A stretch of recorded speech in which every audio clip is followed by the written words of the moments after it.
Fala pessoal, tudo bem? Mais um trajetozinho para o escritório agora, experimentando esse novo microfone Bluetooth. Depois a gente vai ver como é que ficou o áudio.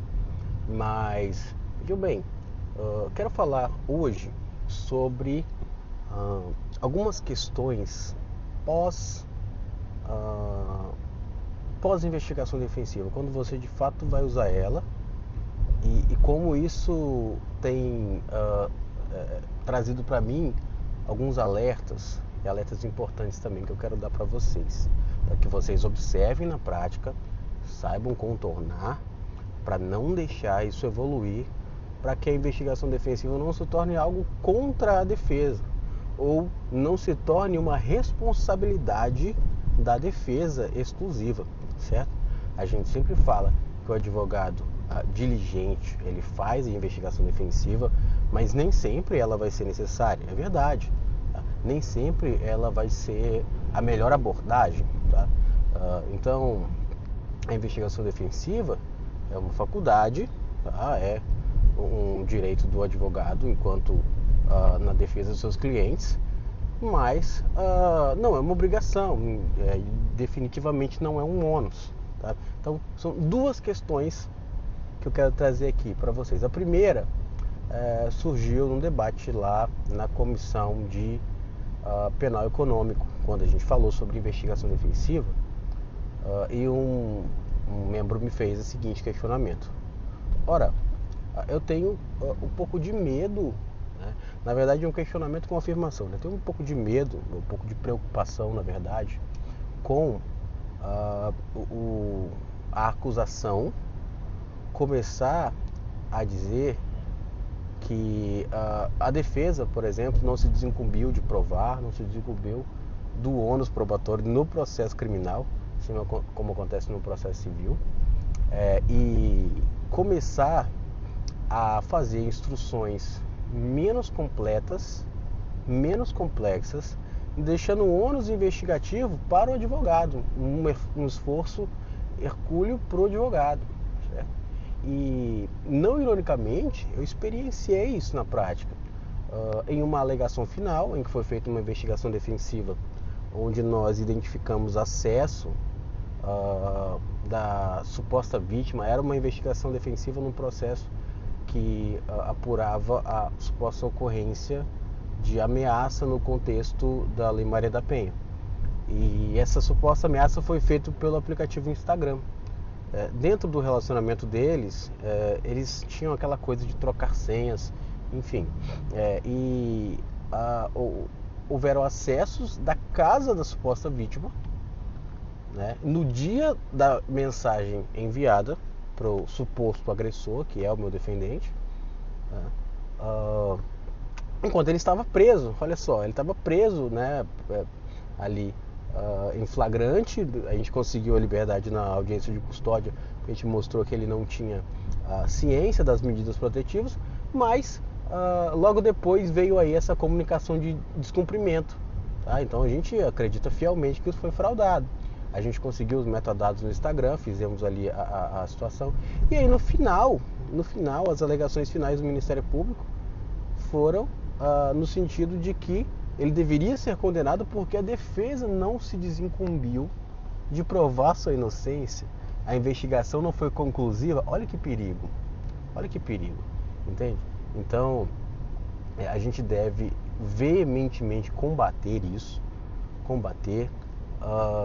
nós devemos nos posicionar contra, porque a investigação defensiva, ela é feita para o nosso defendente, ela é feita para o nosso cliente, certo? Com as suas diretrizes próprias. O ônus de provar é do Estado.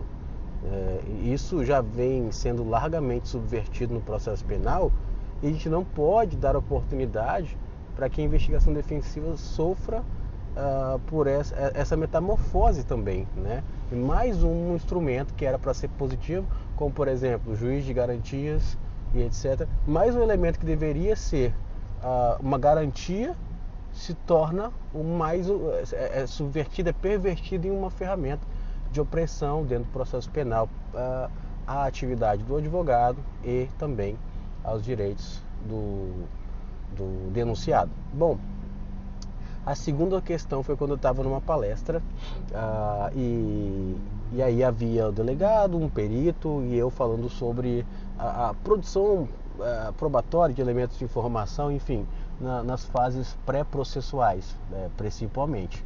Bom, naturalmente, o delegado estava falando lá sobre como é a produção e durante essa exposição, que foi muito interessante, foi muito bacana, eu sempre falava muito sobre a importância da cadeia de custódia, né, nos processos investigatórios conduzidos pelo Estado.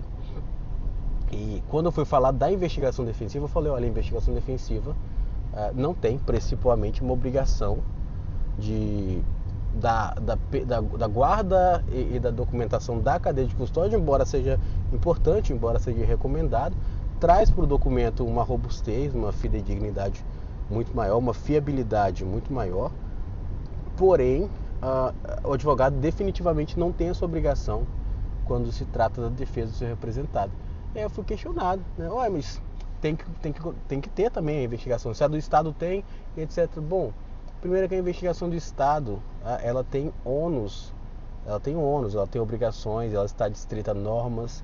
Saiu recentemente aí uma normativa acho que do Ministério da Justiça, salvo engano, Ministério da Segurança Pública, não lembro. Eu cheguei a lê-la, mas enfim, ela não tinha aplicabilidade para a investigação defensiva, dizendo uma série de obrigações para a cadeia de custódia do Estado. Então o Estado tem ônus com aquilo que ele produz. A defesa não. A defesa não tem isso, né? A advocacia, ela não tem isso. Ela não tem e não deve ter, porque eu não tenho obrigação de manter cadeia de custódia. Nunca teve, na verdade, e nunca teremos, certo? Então, qual que é o problema aqui que pode acontecer a perversão também da investigação defensiva, essa subversão de sentido? Quando a gente colocar lá o Ministério Público querer a cadeia de custódia do nosso documento, né? Ter ali os logs de acesso, enfim. Primeiro que a gente não é obrigado a ceder nada disso por causa do sigilo advogado-cliente e a própria portaria provimento 188 do Conselho Federal diz que nós não somos obrigados a entregar nenhum elemento da investigação defensiva para nenhuma autoridade, certo? Então são esses dois riscos que eu vejo, tá? Então sempre guardem esses preceitos. A cadeia de custódia não é obrigatória na investigação defensiva para defender, tá? É importante isso, porque ela pode ser questionada eventualmente se você vai produzir elementos para embasar uma sanção, seja uma notícia crime, uma queixa crime ou uma ação indenizatória, enfim, aí ela pode ser questionada, tá? Agora, porque nesses casos ela vai ser utilizada por um órgão de acusação ou ela vai ser utilizada para aplicar uma penalidade, entende? Então o cenário muda um pouco.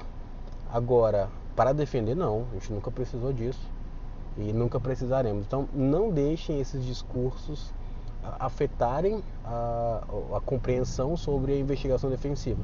Primeiro, ela não é uma obrigação da defesa, a defesa não tem que se desincumbir de nada, tá? A defesa faz simplesmente o seu trabalho técnico para o qual foi contratado e incumbido de fazer. E a nossa investigação defensiva não tem que provar que o nosso cliente é inocente, ela tem que atingir as finalidades para as quais ela se presta. E, da mesma forma, a cadeia de custódia não é uma obrigação da defesa, enquanto conduzindo investigação defensiva, para o exercício da defesa, para a representação do seu defendente. Então, são esses dois pontos, tá? Essas duas coisas. Como é um tema muito novo, a cada interação, a cada evolução, vai surgindo pequenas nuances, pequenas discussões, mas essa é a minha visão, essa é a minha leitura, e eu quero ouvir a opinião de vocês. O que vocês pensam sobre isso? Deixe nos comentários. Tá? Vamos evoluir em investigação defensiva no Brasil, vamos popularizá-la para que os advogados a conheçam melhor, saibam como usar, tenham ferramentas disponíveis para fazer as investigações e obter sucesso nos seus casos. Beleza, pessoal? Fique com Deus, grande abraço.